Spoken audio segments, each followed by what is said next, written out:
Hello and good morning. Today I've got a TOG article summarized for you. This is titled as Nerve Injuries Associated with Gynecological Surgery.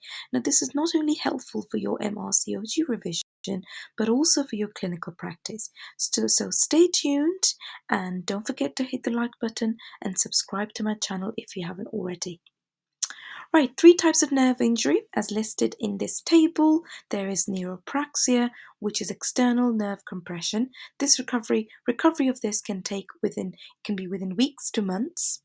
Axontomesis is severe compression with axon damage. Recovery takes longer, usually several months. Neurotomesis, which is nerve transection with damage to Schwann cells. Poor prognosis without restorative surgery. Subabdominal wall incisions below the level of the anterior superior iliac spine and 5 cm superior to the pubic symphysis, it has got the greatest potential for injuring the ilioinguinal or the iliohypogastric nerves. So you have to be careful when you're making your incisions during surgery. Now, this is just a very nice picture which shows where your nerves are located. So the ones that are interest to us is your femoral nerve, for example. Here you've got your ilioinguinal nerve, your iliohypogastric nerve. You've also got your lateral femoral cutaneous nerve. You've got your sacral nerves, the obturator nerve. This is your femoral nerve on this side. You've got your genitofemoral nerve, just shown in the picture here. This is your psoas muscle, quite an important muscle, quite an important landmark to find your iliac vessels, for example, during surgery. It's quite a nice pictorial representation of where your nerves are in your abdomen and pelvic area. Right, so femoral nerve roots are L2 to L4, runs inferior laterally through the psoas muscle and emerges from its lateral border, exits the pelvis beneath the inguinal ligament, lateral to the femoral vessels, and then it enters the thigh. Gynecological surgery is the main contributor for iatrogenic femoral nerve injury, especially abdominal hysterectomy. Femoral nerve neuropathy incidence is about 11%. Femoral neuropathy is compression of the nerve against the pelvic side wall as it emerges from the lateral border of the psoas muscle. Ilioinguinal and iliohypogastric nerve roots are T12 to L1. Both nerves pass laterally through the head of the psoas muscle before running diagonally along the quadratus lumborum. Iliohypogastric nerve pierces the external oblique aponeurosis above the superficial inguinal ring, while the ilioinguinal nerve emerges through it. Both nerves have a sensory function only, while iliohypogastric provides sensation to the skin of the gluteal and the hypogastric regions. The ilioinguinal nerve provides sensory innervation to the skin overlying the groin, inner thigh, and labia majora. Injury caused by suture entrapment to the lateral border of the low transverse or P-phalansteal incision that extend beyond the lateral border of the rectus abdominis muscle. Reported incidence of neuropathy following P-phalansteal incision is 3.7%. Laparoscopic and retropubic mid-urethral tape procedures may injure the nerve as well. The diagnostic triad of the nerve entrapment syndrome consists of sharp burning pain radiating from the incision site to the mons pubis, labia, and thigh. Number 2, paresthesia over the nerve distribution areas. Number 3 is pain relief following administration of local anesthetic. Genitofemoral nerve roots are L1 to L2, transverses the anterior surface of the psoas, lies immediately lateral to the external iliac vessels. I did say the psoas muscle is very important. Divides into the genital branch, enters deep in the inguinal ring, and femoral branch, which passes deep to the inguinal ligament within the femoral sheath. Injury during pelvic side wall surgery and during removal of the external iliac lymph nodes that's when it can be injured. Genitofemoral nerve injury results in paresthesia over the mons pubis, labia majora, and the femoral triangle. Right, lateral cutaneous nerve. Nerve roots are L2 to L3. Lateral border of the psoas is where this nerve lies. It crosses the iliac fossa, anterior to the iliacus muscle, and enters the thigh, posterior to the lateral end of the inguinal ligament. Injury is similar to that of the femoral nerve. Obturator nerve is anterior branches of L2 to L4 and converge behind the psoas muscle, passes over the pelvic brim in front of the sacroiliac joint and behind the common iliac vessels to enter the thigh via the obturator foramen. Injured during retroperitoneal surgery, excision of endometriosis, passage of trocar through obturator foramen, insertion of transobturator tapes, and during paravaginal defect repairs.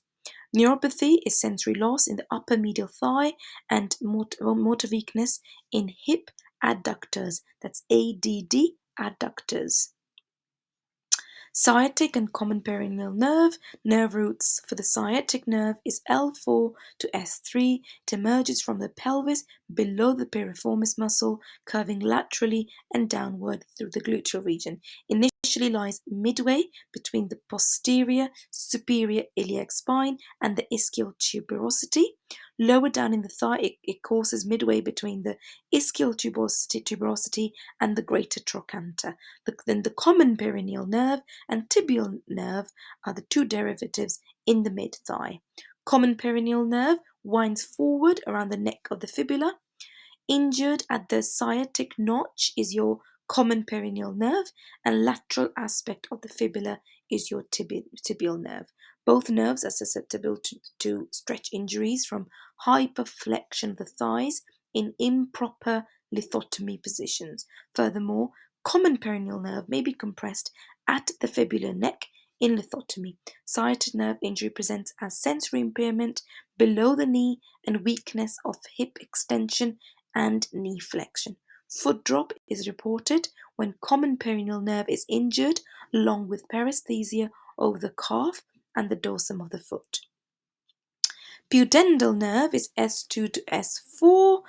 It exits the pelvis through the greater sciatic foramen below the piriformis, runs behind the lateral third of the sacrospinous ligament and ischial spine alongside the internal pudendal artery and immediately re-enters the pelvis through the lesser sciatic foramen to the pudendal canal, the Alcock's canal. This nerve is susceptible to entrapment injuries during sacrospinous ligament fixation as it runs behind the lateral aspect of the sacrospinous ligament. Patient will report post-op gluteal, perineal, and vulval pain, which worsens in the seated position if the nerve is damaged. Now, this is a little summary table, quite the important table for your MRCOG exams.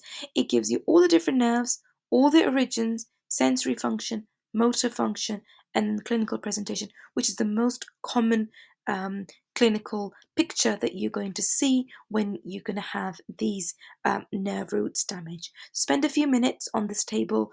Absolutely get this in your notes. Write it down over and over again so you don't get confused in your nerve roots, your sensory function, your clinical presentation for these different types of nerves.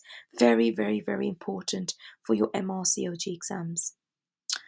Right, now we move on to your upper body, which is your brachial plexus. These are nerve roots C5 to T1, supplies the upper limb and lies within the posterior triangle of the neck. Radial nerve leaves posterior compartment of the arm by winding around a spiral groove on the back of the humerus. Pressure on the humerus during arm positioning can result in sensory loss in the lateral 3.5 fingertips and paralysis of the wrist and the finger extensors. Ulnar nerve rises from the medial cord and enters forearm posterior to the medial epicondyle of the humerus. Pressure on the medial aspect of the elbow during arm board positioning can compress ulnar nerve as it winds around the medial epicondyle. This results in sensory loss in the tips of the medial 1.5 fingers and a claw hand from paralysis of the small muscles of the hand. Stretch injuries are the commonest mechanism of injury to the brachial plexus. Hyperabduction of the arm, of the upper nerve roots of the brachial plexus involving nerves C5 and C6. This typically occurs when the arm board is extended beyond 90 degrees from the long axis of the operating table, or when the arm unknowingly falls from the arm board during a procedure. As a result, the arm hangs by the side and is medially rotated and pronated. This is known as the Erb's palsy or the waiter's tip deformity. Shoulder braces provide support in steep Trendelenburg's position during laparoscopic surgery. Lower brachial plexus C8 to T1 stretched if the brace is positioned too laterally. This results in Klumpke's palsy with loss of function of small muscles of the hand. This is again a pictorial representation of the different nerves and their nerve roots. Make yourself familiar with this.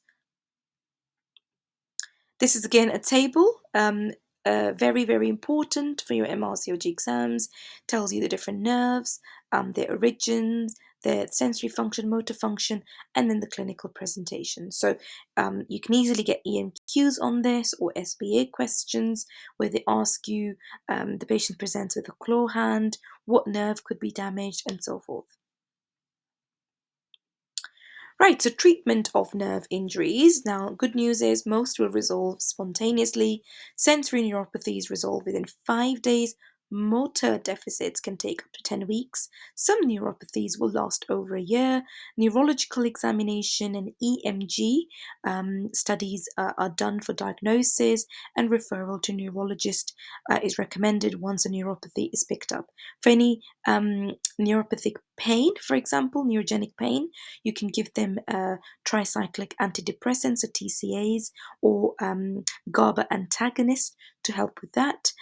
Nerve lesions that do not heal are often the result of complete nerve transection. This means the nerve has been completely cut.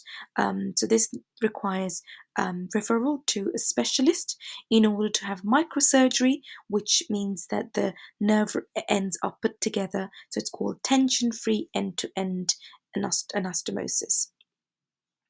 Prevention is the key over here. So all of this can be prevented by doing the right techniques in surgery. Now, what can you do? So position the retractors in a way that the psoas muscle is not entrapped between the blades and the pelvic side wall. Shallow retractors should be used. Rolled up laparotomy pads to cushion the retractors, so not applying too much pressure. Length of operative time during laparotomy has an effect on the occurrence of neuropathies as well, especially if it exceeds 2 hours. Shoulder braces are used for steep Trendelenburg's position, so that the joints are protected. Arm boards no further upwards than 90 degrees to avoid any hyperabduction nerve injury. Well, thank you so much for listening. I hope that this article has been extremely useful for you. This is a summary of an important TOG article. I will continue to provide summaries as such in my upcoming videos to help with your MRCOG revision. So do hit the like button and subscribe to my channel if you haven't already. Now, do bear in mind, I've also got TOG summaries written out for the last 10 years, along with TOG questions out on my website that's available for you to purchase. I've also got MRCOG Part 2 notes from the guidelines summarized for all the green top, the NICE guidelines, the BASH and so forth, available in different packages on the website as well. So if you wanted to take advantage of this and save yourself lots of important time, bear in mind this has been collected and collated over time in order to make sure you've got the right bits in there.